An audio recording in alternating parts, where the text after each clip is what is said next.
Halo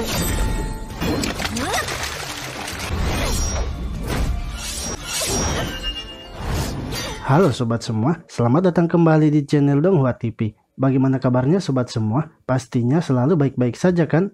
Tak lupa saya selalu mendoakan agar sobat semua diberikan kesehatan dan dilancarkan semua urusannya. Di video kali ini, saya akan melanjutkan cerita dari Donghua, Millennium of Warring States di part ke-11-nya. Pada part sebelumnya, Jiking telah menerima hadiahnya dalam memenangkan ritual persembahan. Nona Sangli juga kini telah mengizinkan Jiking keluar. Namun Jiking hanya boleh keluar selama 2 jam saja. Saat Jiking sedang keluar untuk membeli barang, ia melihat seorang anak kecil yang sedang di pojokan, di mana ternyata anak itu telah mencuri sebuah obat. Jiking kemudian datang menyelamatkan anak itu dan menanyakan apa yang membuat anak itu harus mencuri obat. Setelah mendengar cerita anak tersebut, Jiking kemudian membayar obatnya. Ia kemudian pergi bersama anak itu untuk mencari obat lainnya. Namun setelah mendatangi semua toko obat, tak ada satupun yang menjual obat yang mereka cari. Hingga Swan King kemudian datang membawakan obat yang mereka cari, di mana obat tersebut ternyata banyak disimpan oleh keluarga Ling. Jiking kini merasa telah berutang budi kepada Swan King. Bagaimanakah kisah perjalanan selanjutnya dari Jiking yang kini dirinya sudah mulai dikenal banyak orang. Namun sebelum lanjut menonton, jangan lupa sobat semua untuk like, komen, dan subscribe ya, agar Mimin selalu semangat memberikan video terbaru untuk sobat semua. Tak perlu berlama-lama lagi, langsung saja kita kocok ceritanya. Cerita dilanjutkan dengan Jiking yang sedang meracik obat untuk Ibu Shoya. Setelah selesai, Jiking memberikan obat itu kepada Shoya. Di sini, Shoya berkata bahwa Jiking tidak perlu khawatir kepadanya, karena ia sudah terbiasa merawat ibunya bila kakaknya tidak berada di rumah. Jiking pun berpesan agar Shoya tetap harus memanggilnya bila ada masalah. Saat Shoya telah masuk, Jiking kemudian mengambil kapak dan mengasahnya sambil bernyanyi, serta melanjutkannya dengan memotong kayu bakar. Lalu, Usiki tiba-tiba saja datang dan langsung menyerang Jiking.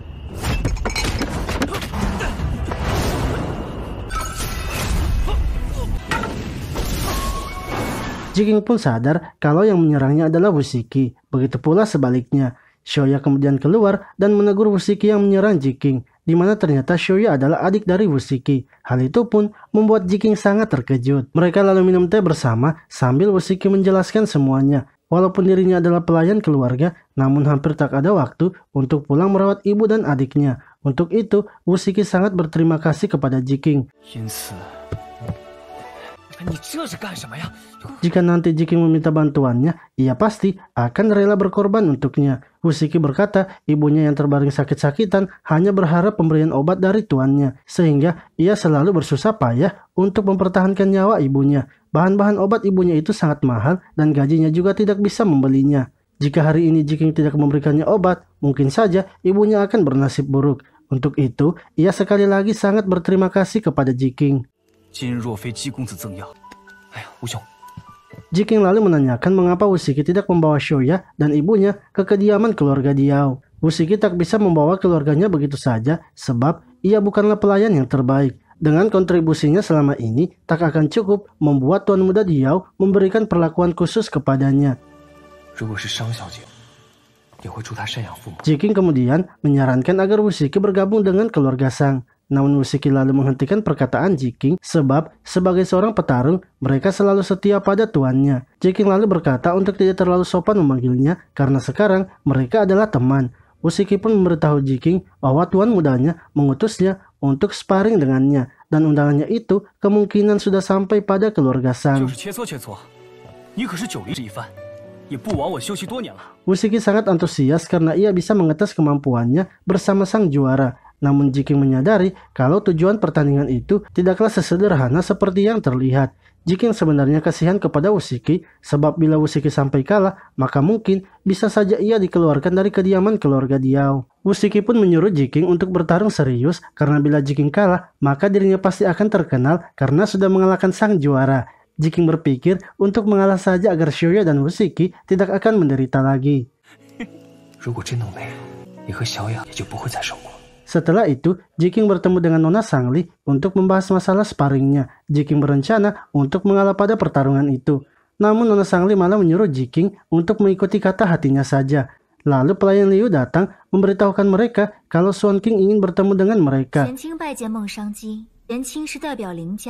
Saat bertemu, Swan King langsung menjelaskan maksud kedatangannya, di mana setelah dirinya membaca catatan tentang keluargamu, ia pun tahu kalau keluargamu bisa melakukan apa saja kepada orang-orang yang mengganggu rencananya. Sekarang Tuan Muda Yu sangat kesal karena pernikahannya gagal dengan Nona Sangli. Bersamaan dengan itu, reputasi Jiking malah semakin naik dan makin setia kepada keluarga Sang. Hal itu pun membuat Tuan Muda Yu semakin kesal kepada keluarga Sang. Ia takut jika nantinya akan terjadi sesuatu kepada Jiking. Ada dua cara agar Jiking terhindar dari masalah. Pertama, Jiking harus bersembunyi agar namanya tidak terkenal. Dan yang kedua, pergi ke Akademi Luyi untuk menghindari masalah. Sebab Akademi Luyi berada di kekuasaan Shou. Sehingga Tuan Muda Yu yang berniat membahayakan Jiking pastinya tak akan bisa melakukannya jika Jiking telah berada di sana. Nona Sangli merasa kalau ucapan dari Swan King memanglah cara yang terbaik. Ia lalu memberikan sebuah batang emas kepada Swan King sebagai ganti karena telah membayar biaya obat Jiking. Ia awalnya ingin mengirimkannya ke kediaman keluarga Ling. Namun karena Swan King sudah datang, ia menyuruhnya untuk membawanya sendiri dan berpesan agar Swan King tak perlu ikut campur dengan urusan keluarga Sang. Jiking yang melihat percakapan mereka berdua merasa kalau ada yang tidak beres. Ia pun membayangkan kalau percakapan mereka itu adalah sebuah pertarungan.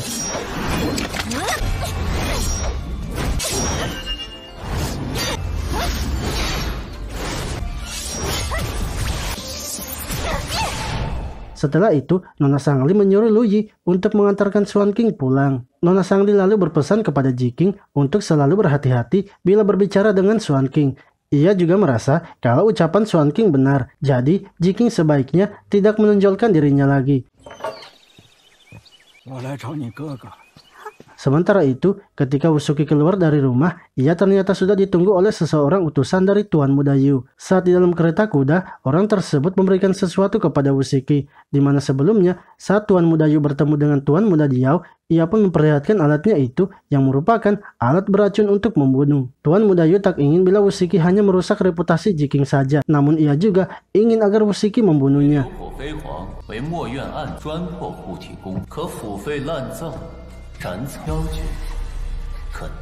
Mengetahui rencana Tuan Muda Yu, Wusuki langsung melemparkan alat itu karena ia tak ingin melakukannya. Akan tetapi orang itu mengatakan bahwa Tuan Muda Diao sudah setuju dengan rencana itu. Dan bila Wusuki menolak, maka keluarganya pasti akan terancam. Wusuki pun tak bisa berkomentar lagi dan hanya bisa terdiam. Oke sobat semua, itulah tadi cerita dari Donghua Millennium of Warring State di part ke-11-nya. Nantikan terus perjalanan Jiking ya sobat semua, karena pastinya akan semakin seru. Terima kasih telah menonton video ini, sampai jumpa lagi di video selanjutnya.